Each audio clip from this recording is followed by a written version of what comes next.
Welcome to CSIS Online. The way we bring you events is changing, but we'll still present live analysis and award-winning digital media from our Dracopolis Ideas Lab. All on your time, live or on demand. This is CSIS Online.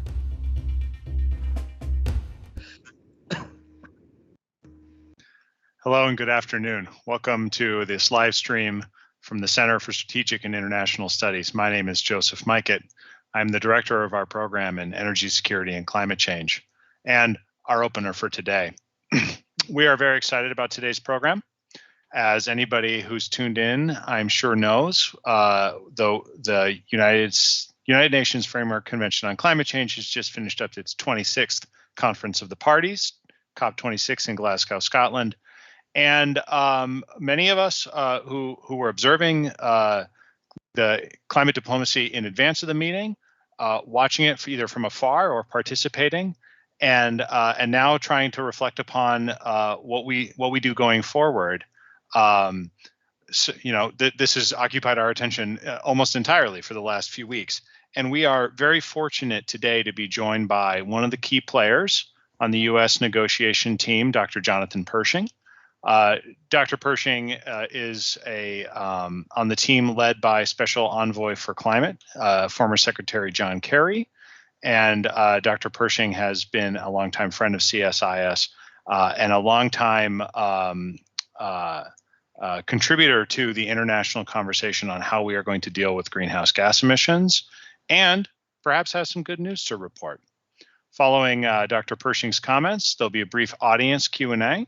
If you'd like to submit a question during Dr. Pershing's comments or shortly thereafter, the page on which you're viewing this has a question button below. Feel free to ask it there, and our staff will make sure that our moderators see it.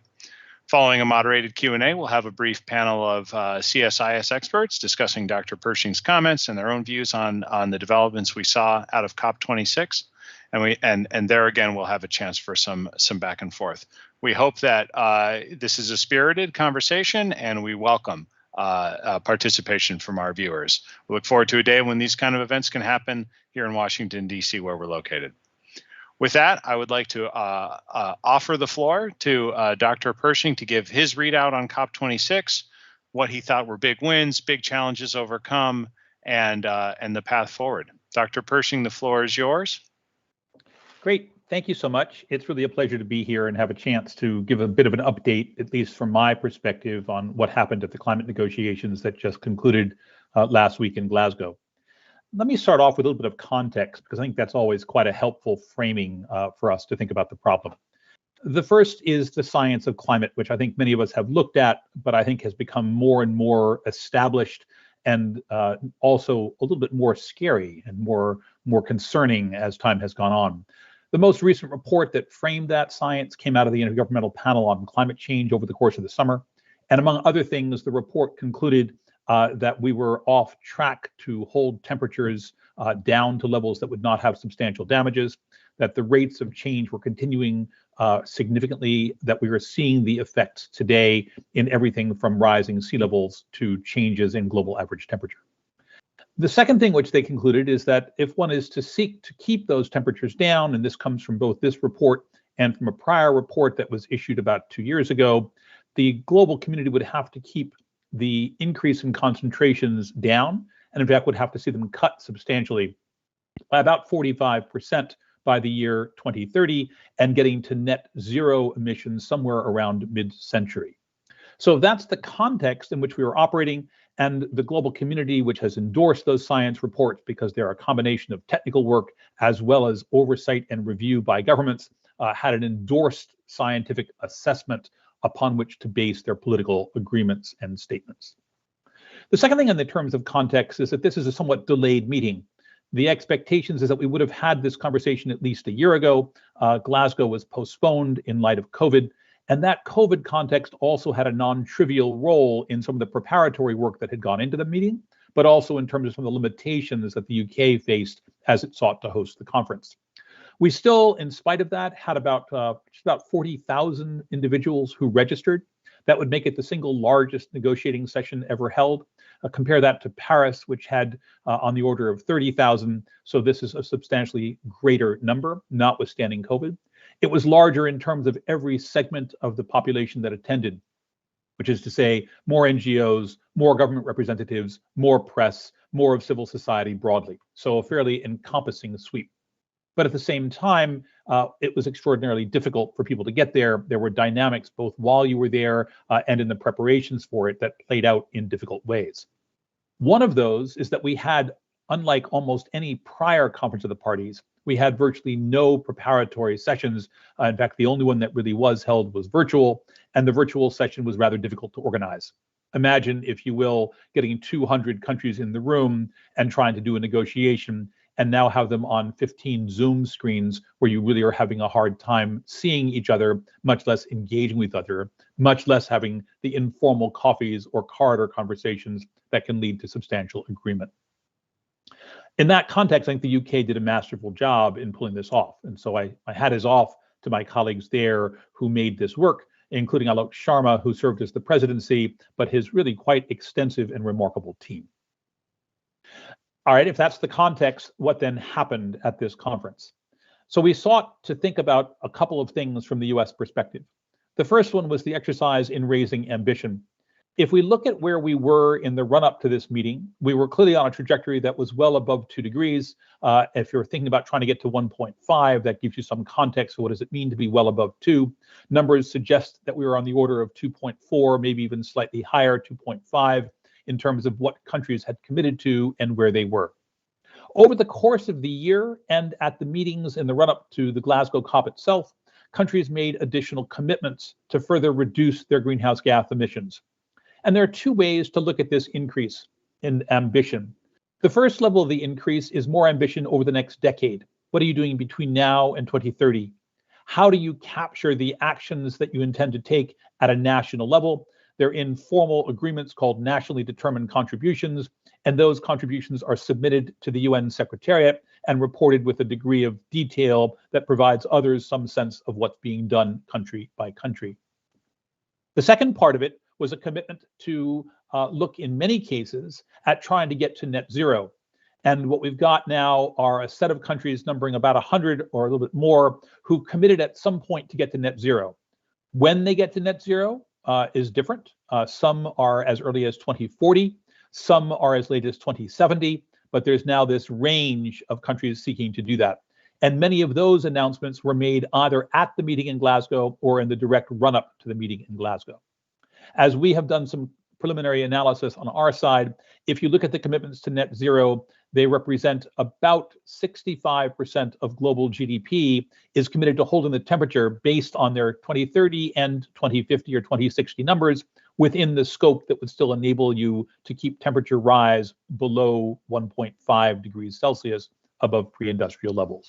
So that characterization now has a substantial share of the global economy behind it. That means two things, of course. The first, it means that countries will implement the things that they have committed to.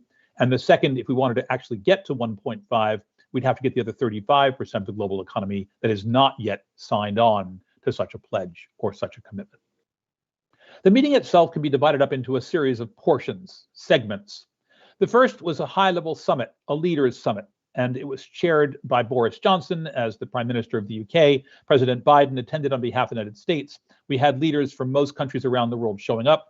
It's extraordinary at this time of COVID how many came, well over 100. We think about 128, I think was the last count that I had seen, but I think they'll probably get us some final numbers soon. But a significant number. For those of you who follow global processes, even the UN at its General Assembly meetings on an annual basis rarely achieves that kind of participation, and it's held over a span of a longer period of time. So the fact that that many people showed up, I think, is a marker of the significance that countries attach to this. There's been a great deal made of countries that did not show up, not least the president of Russia and the president of China. In my mind, neither one of those were particularly surprising. Both have not really left, either in the Russian case, Putin's dacha, or in the case of the Chinese leader, for any meeting over the course of the last 2 years. Both seem to be extremely concerned about the COVID possibilities and therefore are not traveling to this or to something else. But I should be clear, both did send delegations. And so I don't think it was an absence of engagement just as much as it was a political exercise to highlight the lack of attendance. I don't diminish the fact that the leaders didn't attend, but neither would I put too much emphasis on the role that either country played in their participation. The same can arguably be slightly differently of Jair Bolsonaro from Brazil, who also did not come, but has had a somewhat different historical perspective on the COVID discussion. The second thing that happened, backing up, on the high-level summit, a number of pronouncements were made. Many of those in particular focused on additional commitments under the NDCs, but also a host of additional partnerships that were not only within the confines of the convention structure, but outside of it. Announcements made on pledges for new finance for things like deforestation or avoided deforestation. Commitments that move forward on agendas on methane. Agendas that captured exercises to increase capacity for adaptation and to support countries with additional resilience and programs to build on the capacities within countries and across the multilateral spectrum. That set of commitments, very high level, set in motion a pretty positive first week. It was then followed up by a series of additional statements made often at the ministerial level during the remainder of that first session. Those mark a series of very significant departures from the traditional meetings of the Conference of the Parties. Traditionally, the focus is on a singular negotiation with a textual outcome as the result. That's been the case in many of the meetings historically, most notably in places like Paris, where the Paris Agreement was negotiated, in Kyoto, where the Kyoto Protocol was negotiated, and at the original climate convention itself in 1992, or the run-up to it, in which the treaty itself was negotiated. This is a departure from that, because now at least as much of what is going on goes on in the real world among private sector actors, with government engaging on investment and domestic regulation and policy, as does through a textual agreement. Nonetheless, there were textual agreements, and that is part two of what happened in this discussion. And that occupied most of the first week and into the second week of the conversation. There are a couple of key items that were negotiated. They completed something called the Paris Rulebook. Those were elements for implementation of the Paris Agreement that had not been completed in the subsequent 5 years since Paris. Two parts in particular were of significant note. One was the Article 6, which is a discussion of how emissions trading and various transfer commitments between countries can be carried out. The framing there is one we've been working on for a long time. This predates, this agreement goes back to the Kyoto Protocol in 1995. So you've got a long history around that discussion. But the argument essentially is that you ought to be able to do things where they are least costly. And those that can do more can sell them into a market, and the market can buy them at lesser cost than it might have to acquire them if it had to do them in more expensive domains. That's been agreed. It's been used for quite some time. These additional rules provided some additional transparency and mechanisms for countries that have not yet moved forward. It probably will not fundamentally change the emissions market of Europe or of the American states like California or the Regional Greenhouse Gas Initiative in the Northeast. It probably won't really even change the work that's going on at the Chinese provincial level.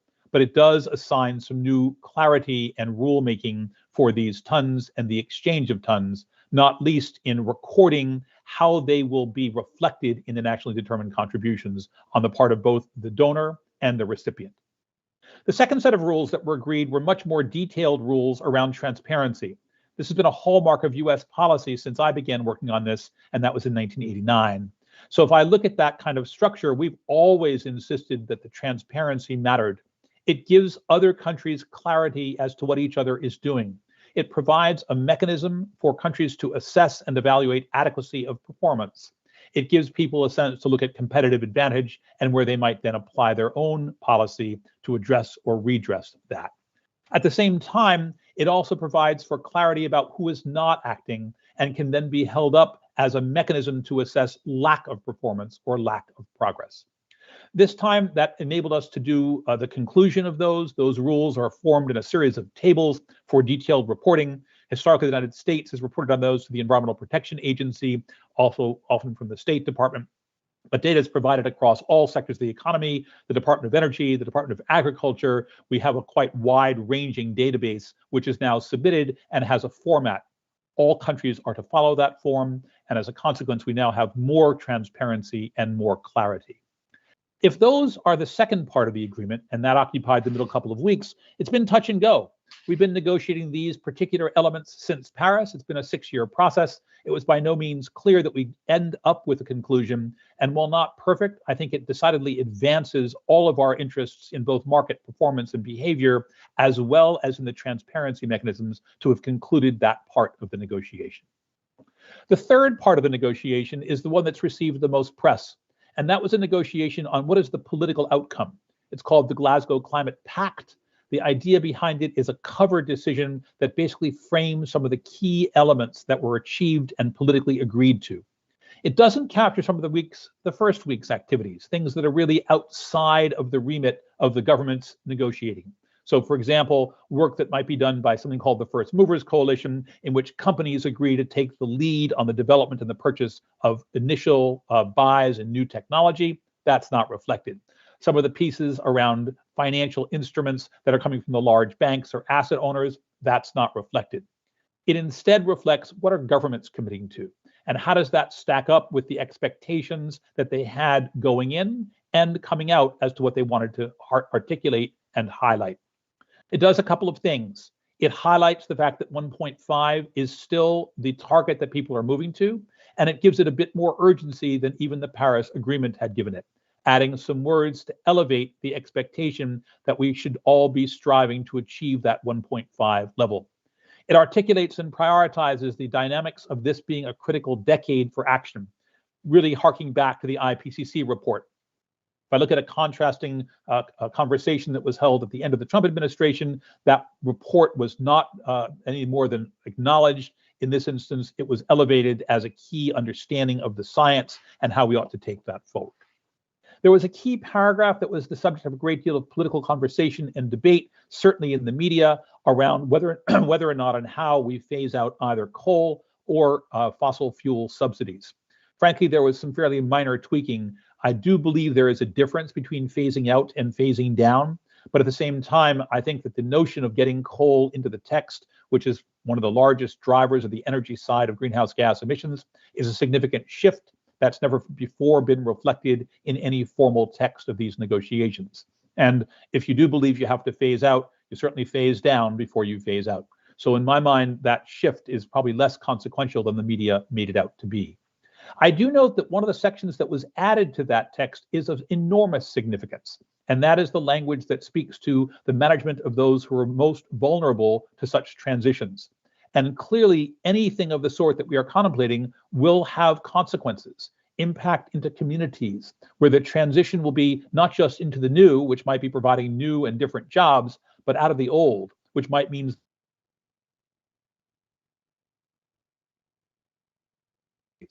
so it's very clear recognition here and globally that that's going to be a significant area of focus, both in this meeting and going forward.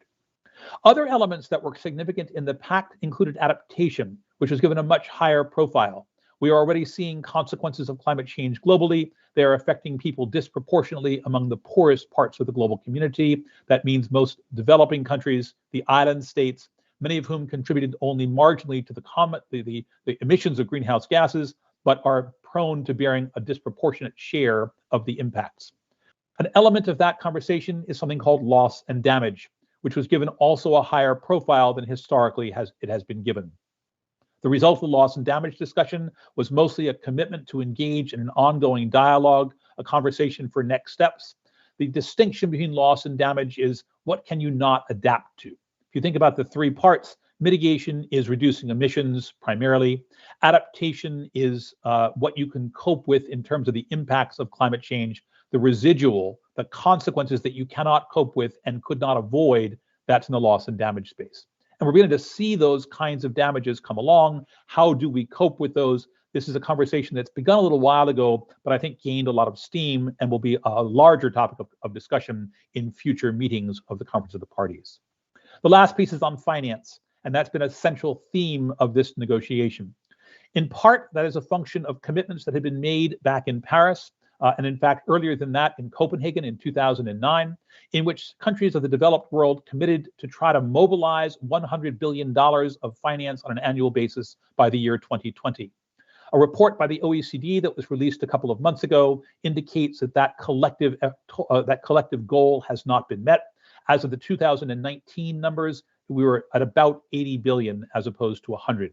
There's no way you can go back and shift the past. So the question is, how quickly can you move forward to close the gap in the future?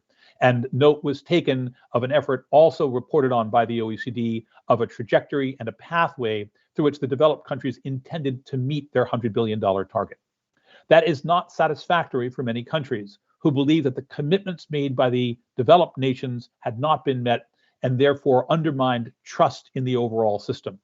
There is certainly legitimacy to that. And one of the things that is raised in that context is the United States' own role in that history. A great deal of the conversation is predicated on the fact that this new administration has a different policy than the old one. But if we look at the history of the United States, there's been a degree of back and forth in our own framing. The Clinton administration participated in a negotiation, the Bush administration withdrew. The Obama administration actively engaged in the negotiation, the Trump administration withdrew. So from the perspective of the international community, the United States is not exactly a consistent partner in the total. And while we are now in, that level of trust or lack of trust was significant. And I would note that other countries did not make up the gap. Otherwise, that $100 billion number would not have been a shortfall, but would have been met. So it's not just a function of US engagement or lack thereof. It's also a function of the collective donor community unable to make up differences in this context. That raised enormous questions throughout the process. what would happen if the US administration again changed? How would that play out? And what kind of confidence would people have? And that was coloring not only the financial space, but also other components. I would note two things here. The first one is that the United States is very close to being on track with the commitments that we made for 2025, notwithstanding the fact that there was a change in administration. That's partly a function of investments that were made during the Obama administration that carried forward, partly a function of work that states did, and partly a function of how the private market itself was reacting to the global demands for low carbon activity. All of those mean the United States is not very far off, and I think that gave people some comfort as they looked at the consistency of the US contribution. I also think that the US commitments in this administration have been very well received. People look at this administration and say, you're back in, we need you to be back in, the leadership role that you play is critical, and while we are not sure we can trust you in the long term, at the moment we need your support and need your engagement. So there's a great deal of receptivity to US engagement and activity on that front. But it doesn't offset the fact that there is a long-term lack of consistency, and how that plays out made the US delegation's role much more difficult. I want to put only one last thing and then turn it over to questions. And that has to do with what comes next. The meetings will continue. This is not a finished process. What you can say is that we still fell short of the overall goal. If you look at the numbers that we're now at by 2030, the expectation is that we're give or take some at about 2.3 or so degrees based on current commitments. If you look out to 2050, we're at about 1.8. So below 2, but not at 1.5. Those are a series of analyses done by organizations like the International Energy Agency, and I think have some credibility and standing. So therefore, one question is, how do you continue to ramp up the ambition? And that will take two forms. The first form in those who have made submissions, but those submissions fall short of what we need. The second is those who have not yet made commitments, and those absence may actually be able to bolster the collective total. The second is going to be the work on the ground. And there's a great deal of implementation that has to happen from those around the world who made commitments or announcements. That is everyone from the private sector who made enormous commitments going forward. The banks stood out there and said, we have a great deal of asset that is waiting to be devoted to low carbon trajectories. To those in various sectoral components of the partnership, you've got, for example, big cement companies looking at low carbon cement, or big steel companies looking at low carbon steel, or car companies pledging to buy the low carbon steel, or those in government pledging to buy the low carbon cement. All of that has to now be carried forward. The next meeting will be held in Sharm el-Sheikh. It'll be held on a rotating basis. The next group to host the meeting is the Africa group, and Egypt will be the host country as well as the presidency of the COP. Expect to see considerable additional attention on adaptation, not least as Egypt looks at issues around water and the dynamics that are impacting its agricultural sector. Expect also to see a continued emphasis on finance, which they're going to really emphasize as a developing country.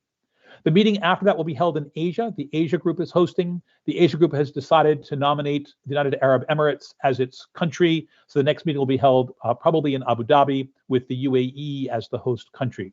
A little bit unclear yet what their priorities are. In preliminary conversations, they too are very focused on water. They're looking at technology and at opportunities on the technological development side and on some of the global finance questions. So that's going to be the formal part of the process.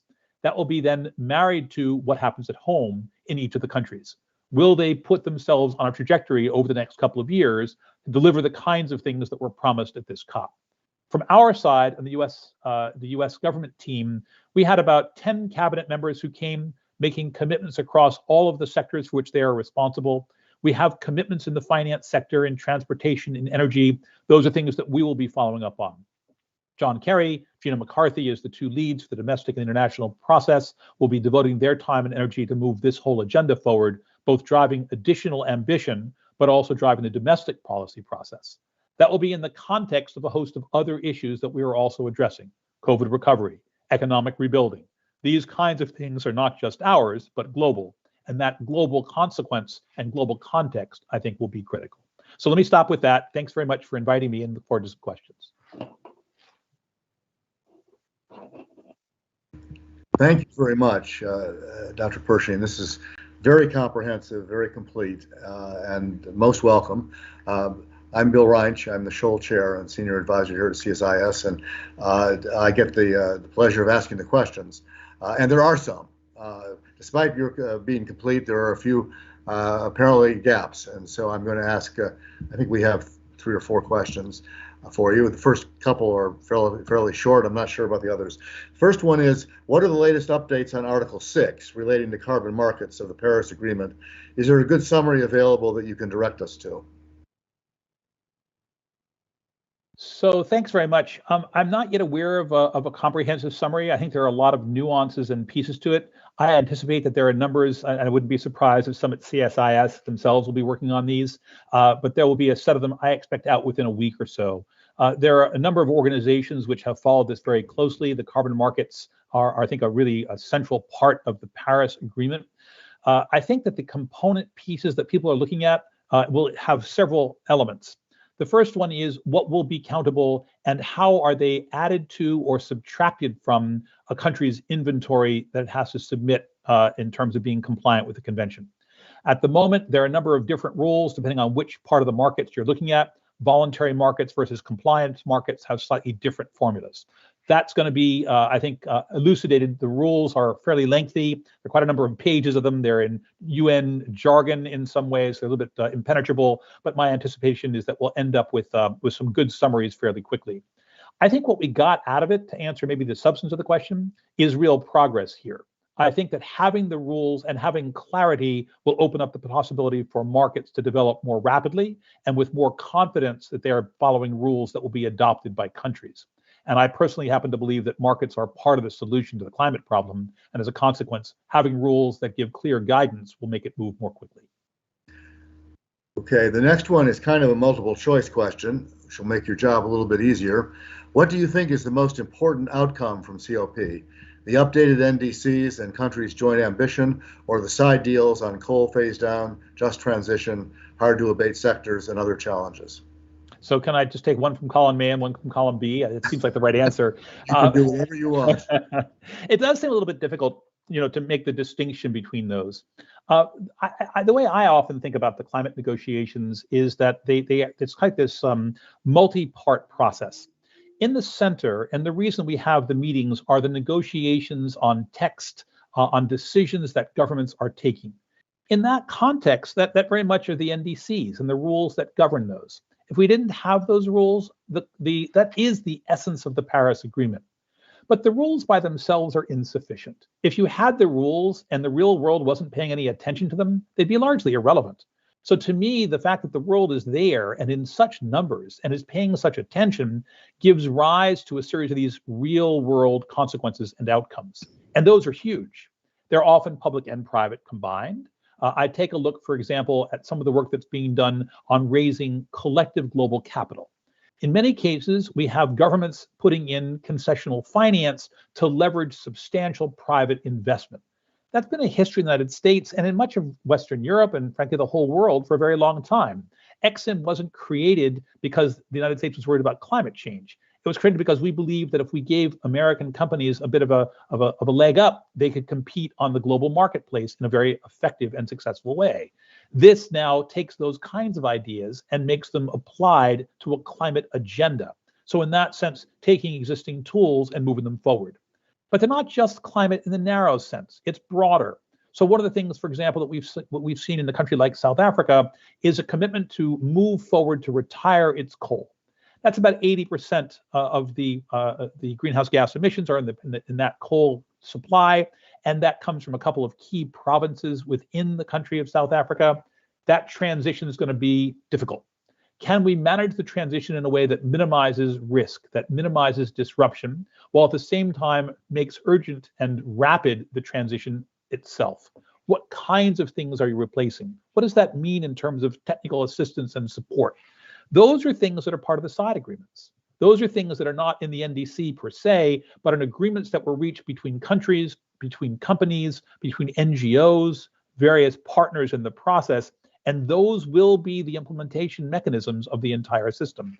So I look at this as a both and, not as an either or. Now, I'm sure you won't be surprised to know that there's a question about coal. In fact, there's a couple questions about coal, which I'm going to attempt to combine because they're similar. The question is, how damaging or significant was the last minute change of language around coal proved to be? Who pushed for the change from phase out to phase down? What was their rationale? You mentioned in your remarks that the difference between phase out and phase down was that there was a difference. What do you think is the substantive difference? Is it a significant difference? Politico reported that China threatened to walk away entirely if that change was not made, suggesting that it was critical. How do we square that with the administration's statement that the change was not significant?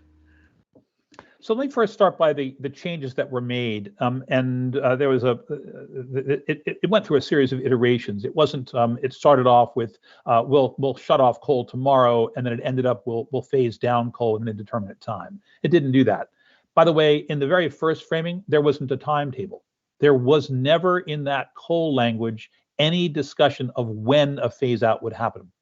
So if I have no timeline for a phase out, and then I put in phase down instead, it's actually not clear that they're radically different. They are different, but maybe not radically different. The second thing to take note of is that there were a number of countries, not just India, which made the statement from the floor, but a number of other countries also that did not agree on the coal side and look at where they are trending and what kind of concerns they have. That applied to countries like South Africa, which is looking to do a radical phase down, but does not assume that it'll be out of coal for at least several decades. It's not a thing that will happen tomorrow. And so the perceptions, I think, were shared by many. Would countries have walked off the table, would have walked out of the negotiations had the original language been kept? We don't know. I think the chair of the meeting, the UK, felt that was a plausible possibility because there had been very clear objections raised in a form that would have made it extremely difficult to go against them. And these are not minor players in the process. When India raises its hand and objects to something, you don't really casually say, it doesn't matter because no one's paying attention. People do pay attention. So then the question becomes, how significant is that consequence for the climate negotiations? And I would argue here only marginally. Yes, it is the first time that we have ever mentioned coal in a text. By itself, that speaks volumes to the transition in how people are thinking about this agenda. The fact we've had 30 years of negotiation and coal has never before shown up as a discrete component of a negotiated outcome is in itself remarkable. The fact that it has shifted and is now in is a mark of progress and change. The flip side is, what does it mean not to phase out, but to phase down? And I think in that context, my comments about timeline are ripe. My comments about the change that people are looking at in terms of rapidity are real. Countries are looking at shifting the energy sector to a low carbon future.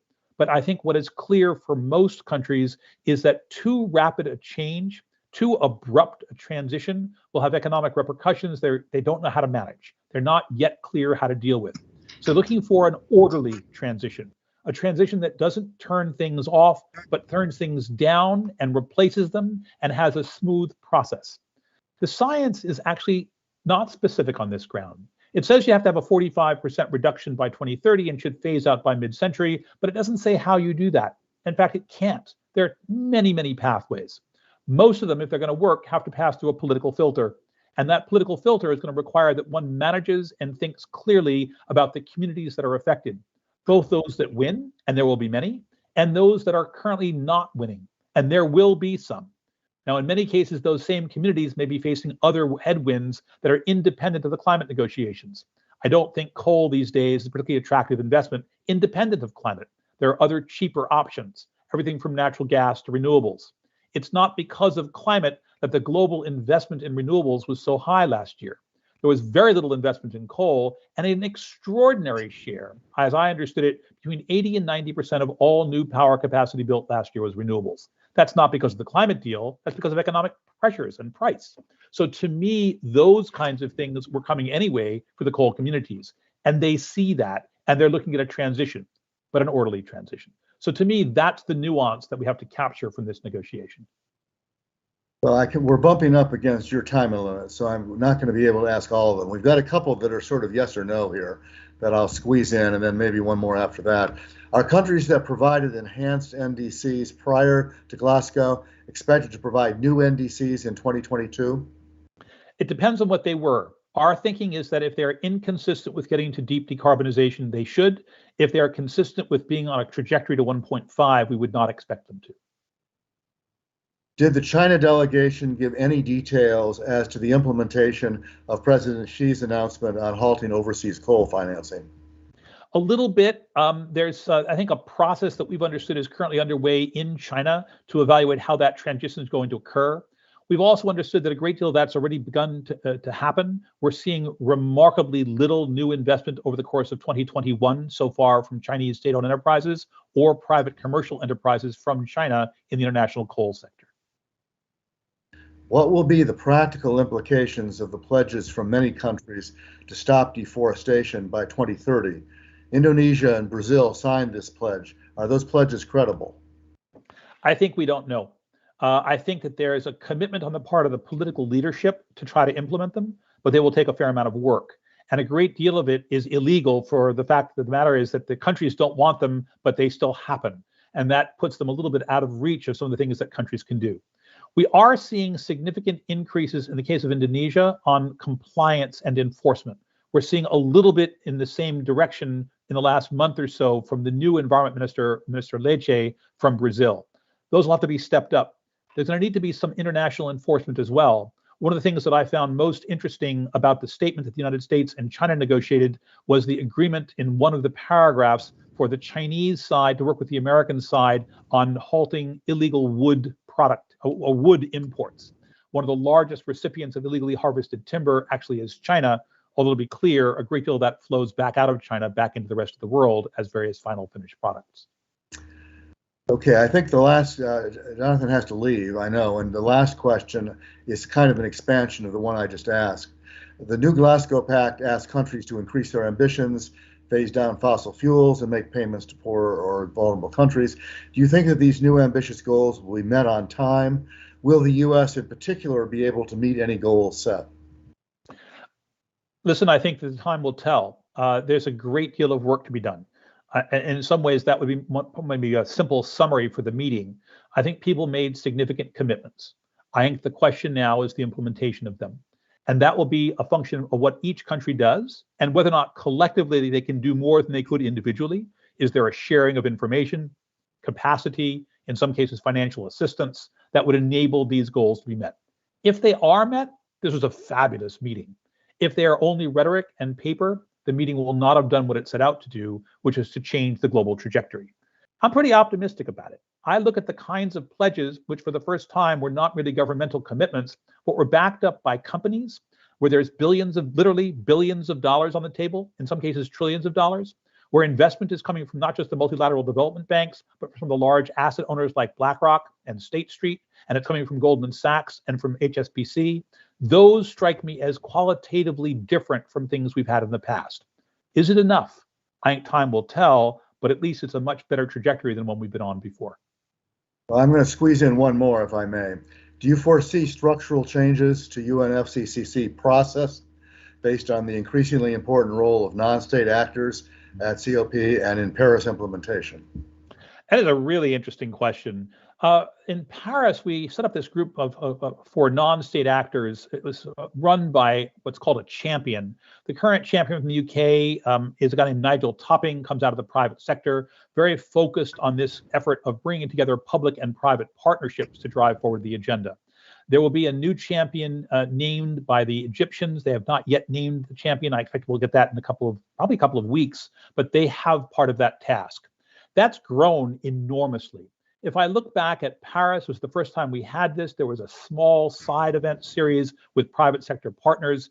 It has grown each year. In Madrid 2 years ago, it was larger. This was the largest yet, where there were whole pavilions devoted to private engagement and private activity. I think that is only going to get bigger. And I think that the meeting and how it deploys and interacts with those private partners is going to be a more and more significant part of the future. Having said that, it's a little bit hard to see that the system itself changes. There are ongoing negotiations. If you think about this structure where the governments are goal setters and then domestically are implementers, the private sector and the parties who are coming to the meetings, civil society, business, those are the folks who get the rubber and the road together. And those actions are the ones that are going to matter.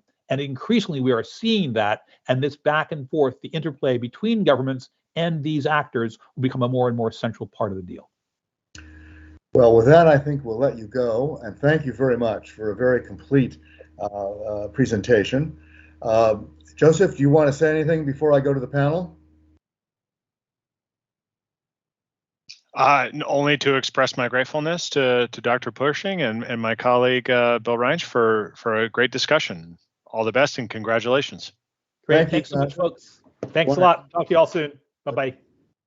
With that, I'm pleased to talk about our panel, which you can see, I hope you can see on your screens, which are Nikos Tsafos of the Energy and Climate Program, and Ilaria Mazzocco, who is with the Trustee Chair, which is the CSIS, which is the chair that deals with Chinese economics. And Joseph, if you want to be part of the panel too, you're welcome. It's your call. So chime in if you wish. But let me begin with just asking the panel, now that he's gone, we can talk about him and what he said. So the first question, which is the sort of 40,000 meter question, is what's your assessment of COP26 and does it mesh with his? Nikos, you want to go first? Yeah, well, thank you, Bill, and thank you for helping to organize this. I largely agree with Dr. Pershing. I think this was a qualified success, in part because it wasn't a failure, because we didn't let the areas of disagreement hold us back. I think it's quite clear that net zero is the new anchor for the world. 1.5 degrees is the new anchor. Those are important developments. We saw, I think, the process of the Paris Agreement and peer pressure really work.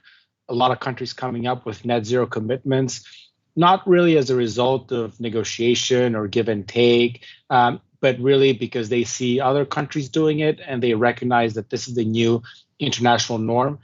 I think what Dr. Pershing described as sort of the dual track process was a real win. We saw a lot of stuff happen outside the formal negotiating table on methane, on just transition, on coal. And I think all those are things that sort of move the dial. I also think this was a victory for Dr. Pershing's office and Secretary Kerry and the Climate Envoy and US diplomacy overall. I think there were a lot of people that were wondering, what are you going to go say in Glasgow if you haven't passed Build Back Better?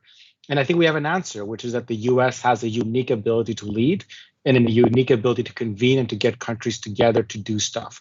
That is everything on the positive side. And as Dr. Pershing said, the IA said we went into COP26 with 2.1 degrees in terms of what countries were pledging to do, and now we're at 1.8.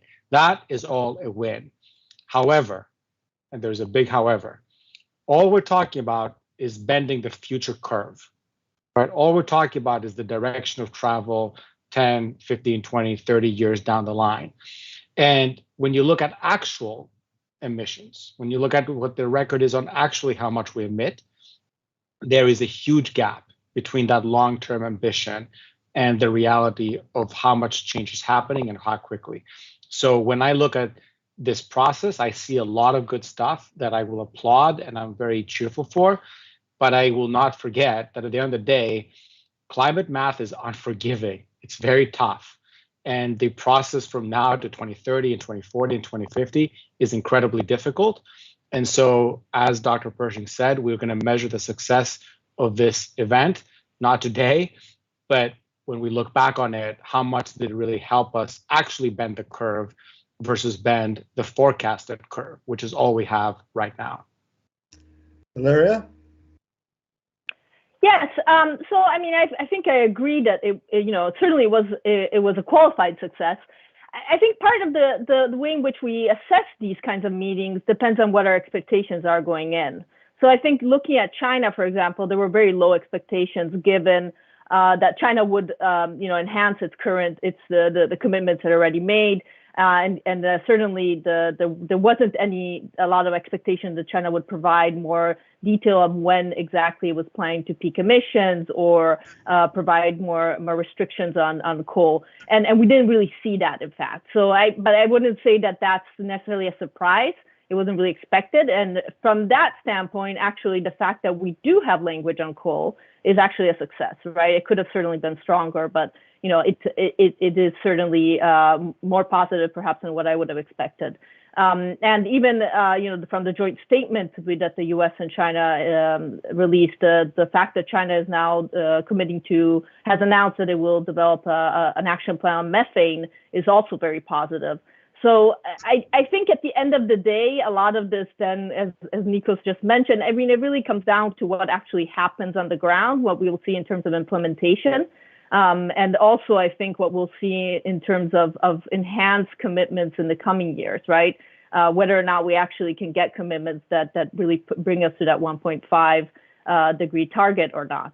So I think, certainly better than perhaps some of the expectations were, but probably not enough. But that's probably beyond what we could expect from a meeting like COP26. That really goes back to what countries can develop, the governments can actually implement at the domestic level. You're our China expert. Do you expect the Chinese to meet their commitments? So I almost think that's the wrong question, in the sense that I think they are committed to meeting their commitments, but whether those commitments are enough is the real question, right? And I don't think those commitments are enough. Now, I don't want to overlook how challenging the commitments China has made are in terms of implementation. These are going to be very difficult to meet as they are. But when it comes to actually meeting the 1.5 degree target, then I think more is needed, right? Certainly, right now, China doesn't have any statement or goal to reduce coal consumption before the next 5-year plan, so that's 2026. And that's obviously a real challenge, I think, from the climate math that Nikos was talking about. So that's, I think there is a clear commitment to reducing emissions overall and coal during the 15-5-year plan. But I think it would be good to see more action more quickly. That said, I think it's very challenging within the Chinese bureaucratic and political system to actually implement that. That reminds me, if you have questions for the panel, and now is a good time to put them in. Do it the same way you did the questions for Jonathan. So keep that in mind. Let's look for a minute at domestic politics. Do U.S. domestic climate politics affect U.S. leverage abroad, particularly when it comes to China? Who wants to take that one? I can give it. I'm interested in hearing what everybody else has to say. But I think it was interesting if you read or listen to President Xi Jinping's statement at the Leaders Summit. He really talked about implementation a lot and realistic goals. So I think that had a lot to do with Chinese domestic politics and the process that's undergoing in China right now, where the government is developing all these plans to actually to clarify how exactly it's going to meet its targets. But I think it could definitely be read as a jab at the U.S. and perhaps the European Union, where generally speaking, ambitious targets are seen as a way of motivating and mobilizing domestic politics, and so perhaps may sometimes look not entirely realistic, especially given the challenges that, for example, the Biden administration has had in getting legislation passed to back up its agenda. Nikos, you want to go ahead, Ed? Nikos? Yeah, I think the question more broadly is like, what does it really mean for the U.S. to have leverage with China, and what are we actually trying to accomplish here? Because I think we're sort of past the point where we just need the two big emitters to kind of get in the room and agree on something. That was Paris, like that was done. I think we're now in a new phase of climate diplomacy. And so I've been, and I've written about this, I've been sort of critical of the view of the deal between the US and China. I don't really know what that deal would say or why it would really matter.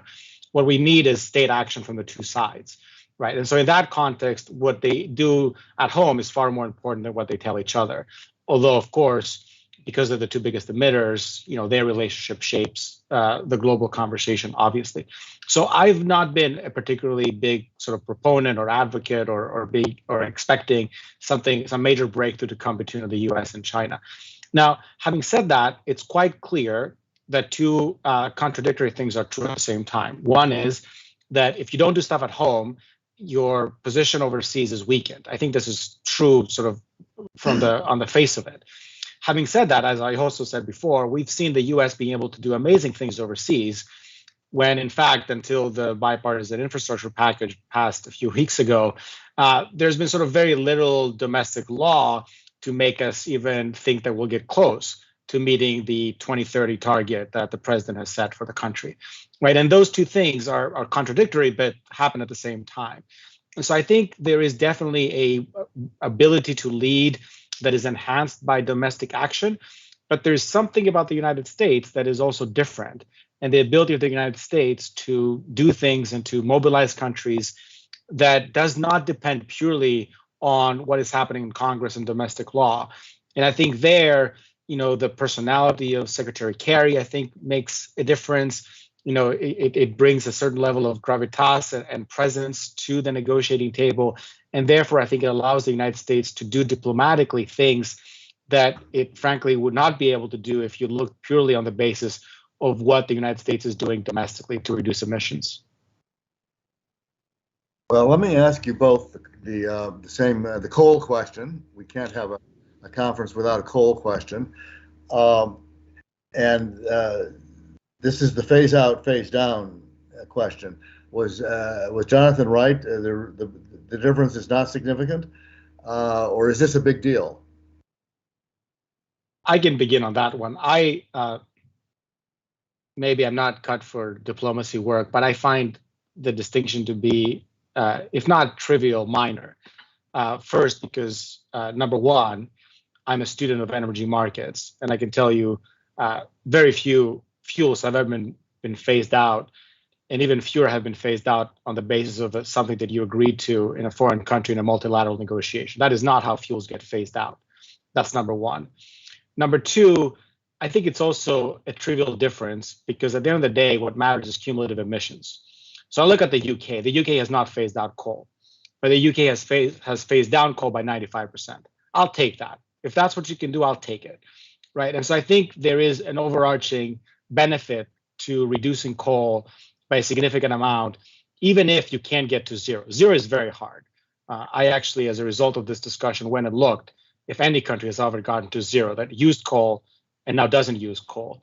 And after you take out some countries that I think are errors, a few former Soviet republics, a couple of countries where coal was really minor, the list I ended up with was Malta. That's the country that used coal and now it's zero.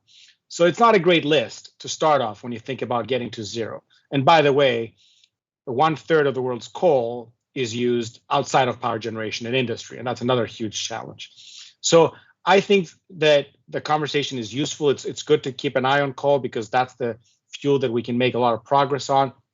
But at the end of the day, what we know is that the only way to either phase down or phase out coal is to have alternatives.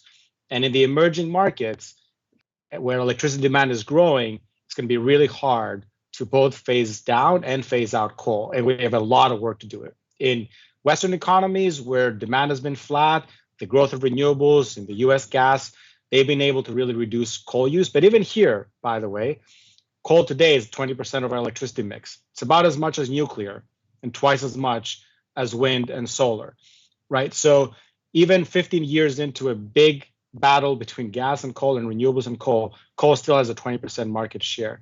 So I think the broad goal should be reduce coal as much as possible. Don't get too fixated on zero, even though zero is ultimately the number you're chasing. And I will take phase down, especially of the magnitude that I think is possible in some economies, even if it takes a while to totally phase out. Well, audience, you've been derelict on questions, so I'm going to keep going until we get. I actually, if I can, I might just say one thing on coal, right?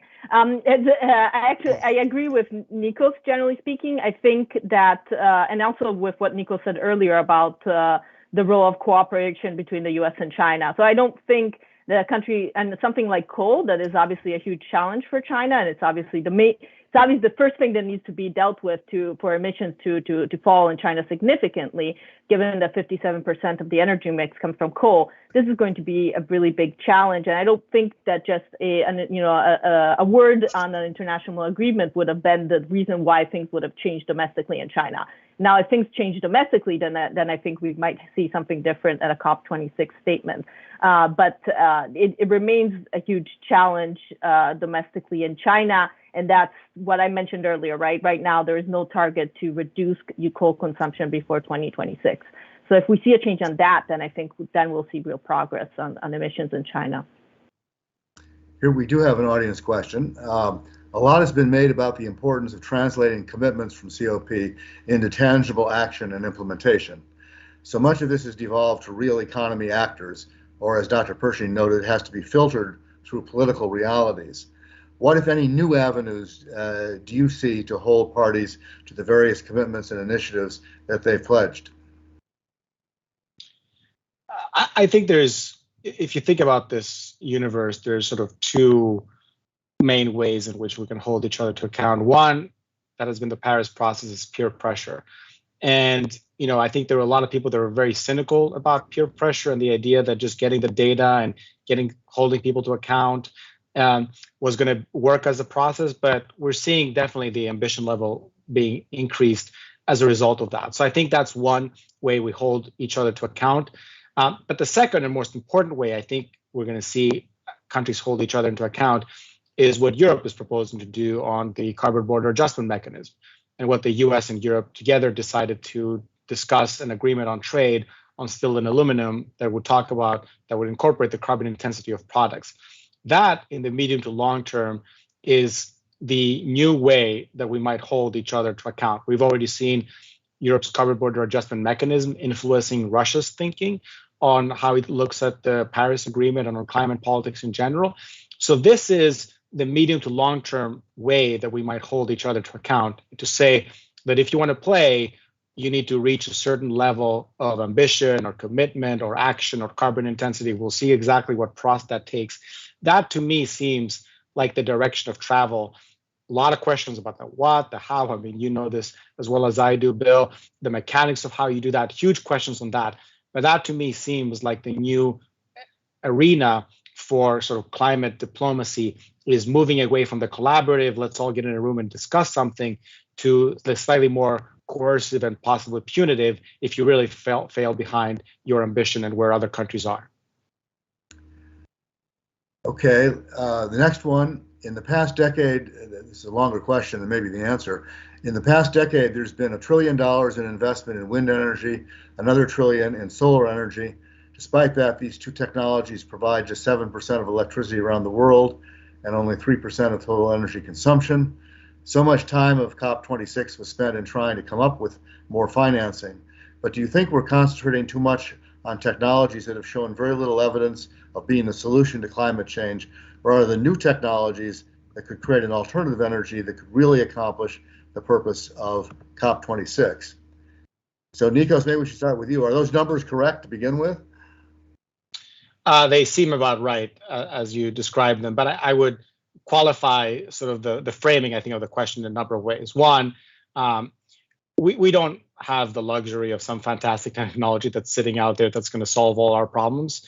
We got to do everything, and we got to be doing it 10 years ago, right? And by the way, we still are probably going to miss the targets and going to have to pump a lot of CO2 out of the atmosphere and into the ground, right? So that is the reality of climate math. So we can't really afford to not invest in some technologies because there are other technologies, because we need them all. That's one. The second thing is, I think if you look at global numbers, the rate of change is rather slow. This is true. But if you look at individual countries, I mean, it's not true that like solar and wind are marginal. I mean, the Germans have been able to sort of reduce nuclear and coal in significant amounts and do this without using any more gas, even though people thought they were going to use more gas, largely on renewable energy. The UK has been able to phase out coal, almost fully phase out coal, again, in large part by relying on renewable energy overall. So if you look at country by country, and even in the US state by state numbers, there are huge successes in wind and solar. And I think the answer is to scale them up and to do more, especially as they become cheaper and more competitive. If you look at what the IEA says, the net zero pathway to 2050, it is actually largely on the back of solar and wind, existing technologies that are now cost competitive, that we're going to make the biggest strides in terms of reducing emissions. So I don't look at these numbers and say, oh, gee, why do we do wind and solar? Let's do something else. What I see is that they've delivered, they need to deliver more. And by the way, we also need to deliver on another 15, 20, 30 technologies at the same time. And we need to do all of it and it's still going to be very hard to meet that target. And that is just the reality of climate math. Well, let me close then with a question that brings us back into the U.S.-China relationship a little bit, and maybe I'll start with Ilaria, and then Nikos and Joseph, you can have the last word. How successful have U.S. and Chinese negotiators been at keeping climate change mitigation in a silo, separate from other geopolitical concerns? Thank you. Yeah, that's a very interesting question. I think, going to COP26, there was very little expectation that we'd get something like the joint statement that we did get, and we got it. So I think it would look, given how rocky the relationship has been so far, that would look like it would be, a success in sort of separating the climate from other issues. And certainly, I think in John Kerry's speech, he mentioned Reagan and Gorbachev at the meeting in Reykjavik and the START Treaty as sort of models of how this could go forward. I do think, however, that if you look at it within the context of what's been happening more broadly, we had the call this week between Biden and Xi. And then if you look at the content of the actual joint statement, I mean, it's more like a laundry list of what the countries have committed to already and areas where they will do work, separately. Aside for, I would say that the two significant things that have been mentioned is the creation of a working group, which of course, though we don't know exactly what that's going to mean in practice. And then the Chinese announcement that they will have a methane action plan, right? But again, that's sort of a national level action. So I don't know that in practice, we know what this joint meeting, if this is actually going to translate to cooperation, right? It's more of a goodwill statement at this point. It may actually translate, right? There's a mechanism for this working group, so it may translate into something more tangible. But I don't know that we can say that at this moment. So we'll have to just see if it actually develops into something more tangible, or it just goes along with this, perhaps what we've seen with the call between Biden and Xi, where we just have more enhanced communication, but not necessarily, some tangible cooperation in this area. Nikos, any thoughts? Yeah, I mean, I would just add to what Ilaria said. I think I definitely agree with her. There's a couple of ways I think of it. One, I don't think we're going to be in either a cooperative or a conflictual state. Clearly, it's going to be both, right? So I see the methane pledge, and I say that's great. I see what Xi Jinping said at the UN General Assembly on coal, and I think that's great. Not necessarily bilateral, but sort of also in response a little bit to pressure and market realities. Do I call that a bilateral thing or not? You take your pick, probably not, but bilateral or US pressure helped, right? So I see these things and I say these are good moves for climate. I saw a very weak sort of NDC coming out of China going into COP, and so I think you also see the limits. Having said that, I see very little appetite in Washington to reduce trade barriers on China. And in fact, we've increased our barriers on solar in response to what's happening in Xinjiang. So, I don't think it's going to be a clear-cut picture. If anything, what you're seeing is rather than climate being sort of its own sphere in a broad era of rivalry, what you're seeing is that climate suffers from that same conflictual relationship, which is that sometimes we can do some things together and sometimes we are adversarial, and both of those things are happening at the same time. And this is the reality that we face with. So we definitely have not seen any real movement for that. What people feared, which is that somehow we're going to give away the whole thing for an agreement on climate. I think that was always a silly idea, and it hasn't also transpired, in part because it was a silly idea. But that is not also what we need. We don't really need a global agreement that we need to make any concessions on. It's much more one issue at a time, get what we can within the confines of the broader strategic rivalry that we are experiencing. And that is very much the mindset that I see. And at the end of the day, if China does stuff to reduce emissions in China and in places where China is investing, and if the US does things to reduce emissions in the US, how much they talk to one another is probably less important for climate than what they do at home. Well, we've gone a little over time, but I think it was a really useful exchange. And on the whole, I think a very constructive panel. As you can tell, all three of our programs at CSIS are deeply involved in this issue. So this is not the last thing you'll be hearing from. I expect more programs and expect more research and more publications from all of us. Thank you all for attending. And Joseph, do you want to say the last word? No, I'll only echo your thoughts. Say thank you very much to our audience, to our guest who unfortunately had to depart a bit early, and looking forward to a continuing conversation. Obviously, a lot of work to do from here. Excellent. Thank you, everybody. We'll see you again. Bye-bye. Bye.